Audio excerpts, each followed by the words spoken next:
이제 랜덤 채팅방 대화 중에 상대방이 저 20살이에요 이런 증거가 있다면 이제 무혐의 무죄가 될 수가 있습니다.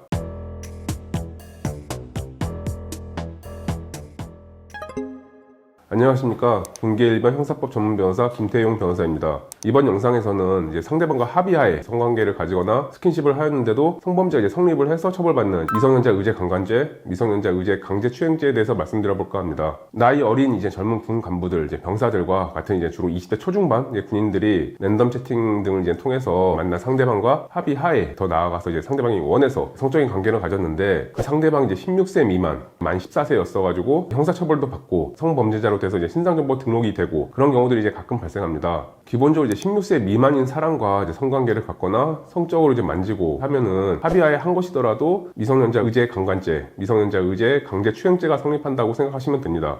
여기서 말하는 이제 의제는 이제 그냥 그렇게 본다는 거예요. 즉 강간으로 보고 강제추행죄로 본다는 거예요. 법정형도 강간죄, 강제추행죄와 똑같습니다. 가슴이나 엉덩이를 만지는 등 성적인 스킨십을 하면 그건 강제추행이 된다고 보시면 됩니다. 상대방이 그렇게 해달라고 해서 한 것이더라도요. 또 예를 들면은 이제 호기심에 랜덤 채팅방에 들어갔다가 대화 상대방을 이제 만나게 됐어요. 만났을 때도 상대방이 적극적으로 호응을 하면서 성적인 이제 뭔가를 접촉을 했어요. 그랬는데 상대방이 실제 나이가 중학생이었던 거예요. 이러면 이제 강간죄가 되거나 강제추행죄가 될 수 있다는 겁니다. 그렇게 이제 보는 이유는 이제 16세 미만인 사람은 이제 성적인 것과 관련해서 제대로 이제 판단할 수 없다고 보기 때문입니다. 다만 이제 예외적으로 이제 19세 미만인 사람끼리 한 경우에는 한쪽이 13세 미만인 경우에 이제 범죄가 성립하는 그런 예외는 있습니다. 그리고 이제 서로 좋아서 합의하에 이제 카메라로 뭘 찍어요. 이러면 또 이제 아청법상 아동 청소년 성착취물 제작 이런 게 또 될 수가 있습니다. 그런데 이제 서로 좋아서 한 건데 이제 사건화가 돼서 이제 성범죄자로 처벌받게 되는 경우가 왜 생길까요? 보통 이제 부모님이 이제 알게 되는 경우에 신고가 이루어져서 사건화가 되는 경우가 많습니다. 그리고 이런 경우에는 이제 상대방 부모님과 이제 합의가 이루어져야 되는데 자녀 문제다 보니까 이제 합의가 되는 경우가 잘 없습니다.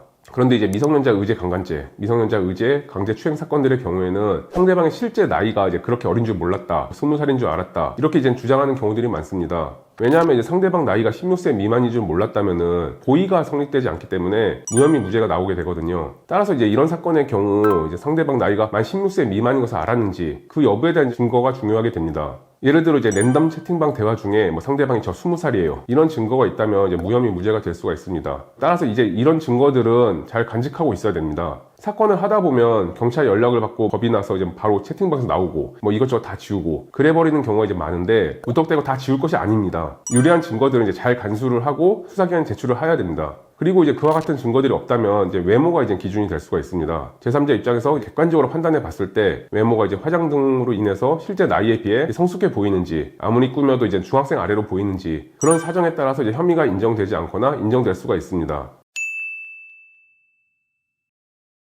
그렇죠. 아무래도 좀 유사 사례들을 좀 많이 알고 그런 포인트들을 조금 알고 있는 어떤 외모의 옷차림 어떤 부분이라던가 그 말투나 주고받은 메시지 어떤 내용이라든가 이런 부분들을 좀 잘 찝어내서 미성년자인지 잘 몰랐다 누구라도 좀 그렇게 오해할 수 있겠다 이런 부분들을 잘 어필할 수 있는 그런 부분이 필요합니다.